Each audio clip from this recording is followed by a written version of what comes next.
Programme ایمان کا بانی۔ پولوس رسول اپنے ایمان کا اظہار اس طرح کرتے ہیں کہ میں مسیح کے ساتھ مصلوب ہوا ہوں، اور اب میں زندہ نہ رہا بلکہ مسیح مجھ میں زندہ ہے، اور میں جو اب جسم میں زندگی گزارتا ہوں تو خدا کے بیٹے پر ایمان لانے سے گزارتا ہوں۔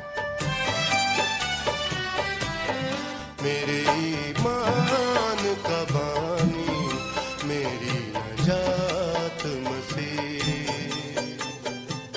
عزیز سامعین، ندیم اور شاہین آپ کی خدمت میں سلام پیش کرتے ہیں۔ آج کے سبق میں ہم آپ کو ان چند لوگوں کے بارے میں بتائیں گے جنہوں نے یسوع کی زمینی زندگی میں اس کی مخالفت کی۔ بہت سے لوگوں نے یسوع کی پیروی کی اور اس کی تعلیمات کو سنا اور اس پر ایمان لائے، لیکن کچھ لوگوں نے اس کی مخالفت کی، اور یسوع کے وقت سے لے کر اب تک کچھ لوگ ایسے ہیں جو یسوع پر ایمان لائے اور کچھ جنہوں نے اس کی مخالفت کی ہے۔ میرے عزیزوں، مجھے امید ہے کہ آپ ان میں سے ہیں جنہوں نے اس پر ایمان لانے کا فیصلہ کیا ہے۔ جی ہاں، اور یسوع پر ایمان لانے اور اس بات پر یقین کرنے کی کہ یسوع در حقیقت خدا کا بیٹا ہے بے شمار وجوہات ہیں، اور ہم امید کرتے ہیں کہ جو کچھ آج ہم اس پروگرام میں بات کریں گے آپ انہیں اچھے طور پر دیکھیں گے، سنیں گے، اور خدا آپ کے دلوں کو اس سچائی کو قبول کرنے کے لیے کھولے گا۔ ہم امید کرتے ہیں کہ آپ یسوع پر ایمان لانے کا فیصلہ کریں گے اور اسے اپنی زندگی کا مالک بنائیں گے۔ یہ خوب کہا ندیم صاحب کہ یسوع پر ایمان لانے کی بے شمار وجوہات ہیں۔ کیا آپ ہمارے سامعین کے ساتھ ان میں سے چند کا تذکرہ کرنا پسند کریں گے؟ جی ہاں شاہین، میں چاہتا ہوں کہ ہم کچھ وجوہات جو ہیں، کچھ ایسی باتیں جو ہیں ان کو سامنے رکھیں تاکہ ہمیں پتہ چل سکے کہ یسوع مسیح واقع ہی خدا کا بیٹا ہے اور در حقیقت وہی ہمارا منجی ہے۔ سب سے پہلے یہ کہ یسوع نے ان تمام پیشن گوئیوں کو پورا کیا جو نبیوں نے مسیح کے حق میں کی تھی۔ دوسرا یہ کہ خدا نے یسوع کی ماں مقدسہ مریم پر معجزہ فرمایا اور انہوں نے بچے کو جنم دیا حالانکہ وہ کنواری تھی۔ اور تیسری بات یہ کہ خدا کے فرشتوں نے اس کی پیدائش کا اعلان چرواہوں سے کیا جو میدان میں اپنے گلے کی نگہبانی کر رہے تھے۔ چوتھی بات، خدا نے مشرق کے مجوسیوں کی رہنمائی فرمائی کہ وہ بچے یسوع کو دیکھنے کے لیے ایک ستارے کے ذریعے جو سفر میں ان کا رہنما ہو ان کے پیچھے پیچھے چلے۔ پانچویں بات، یسوع نے بہت سے معجزات کیے۔ چھٹی بات، یسوع نے گناہ سے مبرہ زندگی گزاری۔ اور ساتویں بات یہ ہے کہ یسوع کی تعلیمات کسی بھی دوسرے شخص کی تعلیمات کے مقابلے میں بہت اعلیٰ و عرفاں ہیں۔ آٹھویں بات، بدکار لوگوں نے یسوع کو موت کے گھاٹ اتار دیا، لیکن خدا نے تیسرے دن اسے مردوں میں سے زندہ کر دیا۔ یسوع پر ایمان لانے کی اور بھی بہت سی باتیں ہیں اور بہت سی وجوہات ہیں، لیکن یہ 8 باتیں جو میں نے آپ کے سامنے رکھی ہیں یہ میرا خیال ہے ہمارے سمجھنے کے لیے کافی ہیں۔ ندیم صاحب نے ابھی 8 وجوہات کا بیان کیا ہے، لیکن ہمیشہ سے کچھ لوگ یسوع پر ایمان لانے سے گریزاں رہے ہیں، اور آج ہم ایسے ہی کچھ لوگوں کے بارے میں آپ کو بتائیں گے۔ ہم مرکز کی انجیل 2 باب کی 1 آیت سے لے کر 12 آیت تک پڑھیں گے۔ یوں لکھا ہے، کئی دن بعد جب وہ کفرنہوم میں پھر داخل ہوا تو سنا گیا کہ وہ گھر میں ہے۔ پھر اتنے آدمی جمع ہو گئے کہ دروازے کے پاس بھی جگہ نہ رہی، اور وہ ان کو کلام سنا رہا تھا، اور لوگ ایک مفلوج کو 4 آدمیوں سے اٹھوا کر اس کے پاس لائے، مگر جب وہ بھیڑ کے سبب سے اس کے نزدیک نہ آ سکے تو انہوں نے اس چھت کو جہاں وہ تھا کھول دیا اور اسے ادھیڑ کر اس چارپائی کو جس پر مفلوج لیٹا تھا لٹکا دیا۔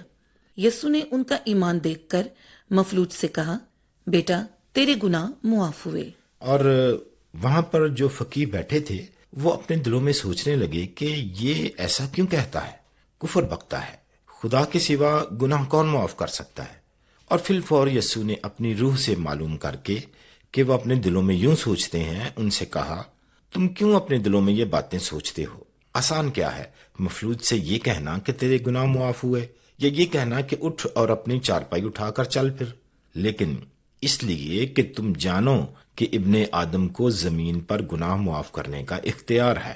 اس نے اس مفلوج سے کہا، میں تجھ سے کہتا ہوں، اٹھ، اپنی چارپائی اٹھا کر اپنے گھر چلا جا۔ اور وہ اٹھا اور فی الفور چارپائی اٹھا کر ان سب کے سامنے باہر چلا گیا۔ چنانچہ وہ سب حیران ہو گئے اور خدا کی تمجید کر کے کہنے لگے کہ ہم نے ایسا کبھی نہیں دیکھا تھا۔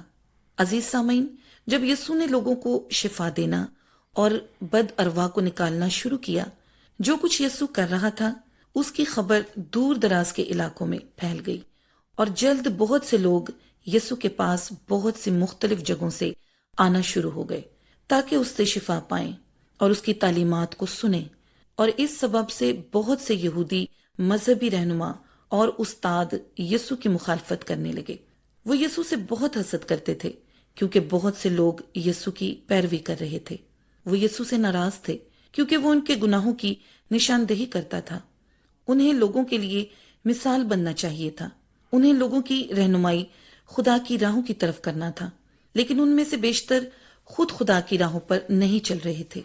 اور جب یسوع ان کے گناہ ان کی نگاہوں کے سامنے لے آیا تو وہ اس سے ناراض ہو گئے اور اس کی مخالفت کرنے لگے۔ سامعین، اس سے پہلے کہ ہم آگے بڑھیں، آئیے مل کر ایک خوبصورت گیت سنتے ہیں۔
ایک اچھا سا گیت سن رہے تھے، اور اس سے پہلے شاہین بات کر رہی تھیں کہ بہت سارے لوگ ایسے تھے جو یسوع مسیح کی مخالفت کرنے لگے تھے، اور یہ اس لیے کہ یہودیوں کے یہ مذہبی رہنما اور استاد جہاں بھی یسوع جاتا اور اس کے پیچھے جانے لگے تاکہ اس کو آزمائیں اور اس کے لیے مشکل پیدا کریں۔ وہ اس کی تمام باتیں سنتے اور وہ سب کچھ جو وہ کرتا دیکھتے تاکہ اس میں کوئی خرابی تلاش کر سکے۔ اور جب یسوع نے مفلوج آدمی سے یہ کہا کہ اس کے گناہ معاف ہوئے، یہ رہنما اور استاد فوراً اپنے دل میں سوچ کر کہنے لگے کہ گناہ معاف کرنے والا یہ کون ہوتا ہے؟ صرف خدا ہی گناہ معاف کر سکتا ہے۔ جی ندیم صاحب، یہ درست بات ہے کہ گناہ معاف کرنے کا اختیار صرف خدا کے پاس ہے، لیکن یسوع جسم میں خدا ہے اور اس کے پاس گناہ معاف کرنے کا اختیار ہے، اور انہیں یہ دکھانے کے لیے کہ اس کے پاس گناہ معاف کرنے کا اختیار اور قوت ہے، یسوع نے یہ کہا کہ آسان کیا ہے، یہ کہنا کہ تیرے گناہ معاف ہوئے، یا یہ کہنا کہ اٹھ اور اپنی چارپائی اٹھا کر چل پھر۔ اور وہ شخص فوراً شفا پا گیا۔ یسوع کے پاس گناہ معاف کرنے کا اختیار اور قوت اور انسانوں کے جسموں کو شفا دینے والی قدرت بھی ہے۔ یسوع در حقیقت خدا کا بیٹا اور دنیا کا نجات دہندہ ہے، اور یسوع آج بھی زندہ ہے۔ بے شک وہ اس زمین پر جسم میں موجود نہیں ہے۔ جی ہاں، لیکن شاہین، باوجود اس کے کہ یسوع نے بہت سے معجزات کیے اور اس کی تعلیمات دوسرے انسانوں کی تعلیمات سے بہت افضل تھیں، ان میں سے بہت سے دینی رہنما اور استادوں نے اس پر یقین کرنے سے انکار کر دیا اور انہوں نے اس کی مخالفت کی۔ مرکز کی انجیل اس کا 3 باب اور اس کی 6 آیت میں ہم پڑھتے ہیں، پھر فریسی فلفور باہر جا کر ہیرودیوں کے ساتھ اس کے برخلاف مشورہ کرنے لگے کہ اسے کس طرح ہلاک کریں۔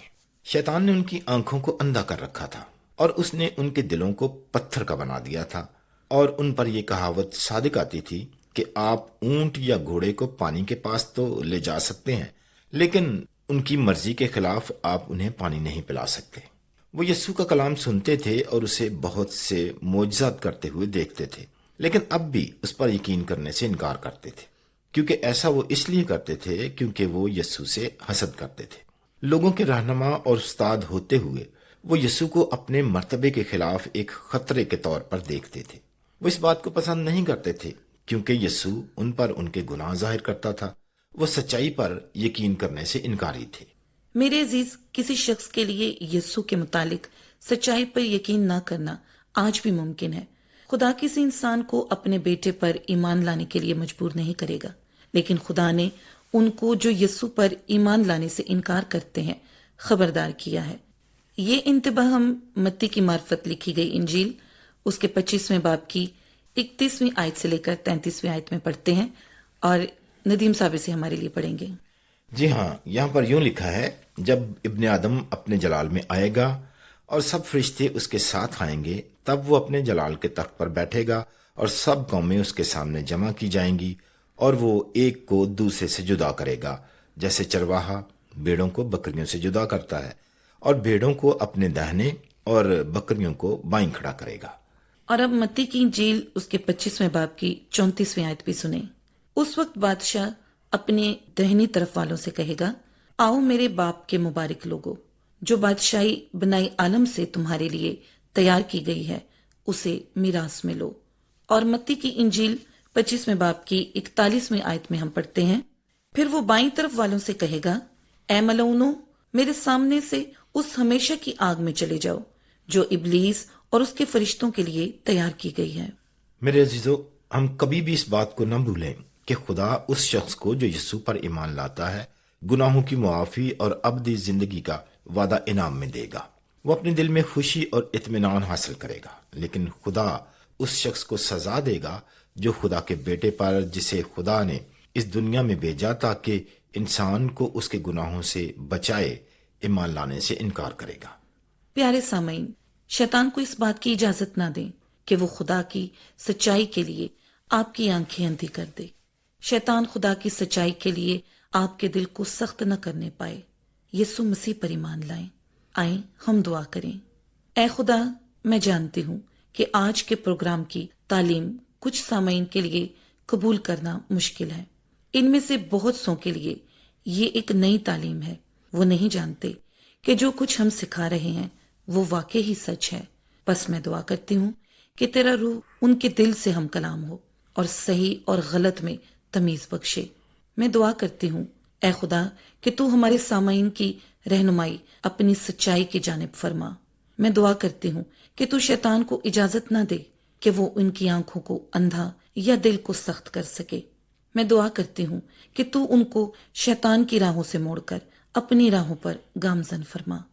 میں یہ دعا مانگتی ہوں یسوع کے نام میں، آمین۔ آمین۔ بہت شکریہ شاہین، اور مجھے امید ہے کہ آج کی یہ ساری باتیں ہمارے سننے والوں کے لیے بہت فائدہ مند ہیں، اور یقیناً جب وہ ان باتوں پر غور کریں گے تو وہ خدا کے پاس آنے کا سبب بنیں گی۔ اس سے پہلے کہ پروگرام کا ہم ختم کریں، شاہین ذرا پروگرام میں خط لکھنے کے لیے اور SMS کرنے کے لیے پتہ اور فون نمبر بتا دیں۔ جی ندیم صاحب، تو سامعین، خط لکھنے کے لیے ہمارا پتہ ہے پروگرام ایمان کا بانی، پوسٹ باکس نمبر 117، فیصلہ آباد، پاکستان۔ فون کال اور SMS کے لیے ہمارا نمبر ہے 030533773710۔ اور اس کے ساتھ ہی اگلے پروگرام تک کے لیے شاہین اور ندیم کو اجازت دیں۔ خدا حافظ۔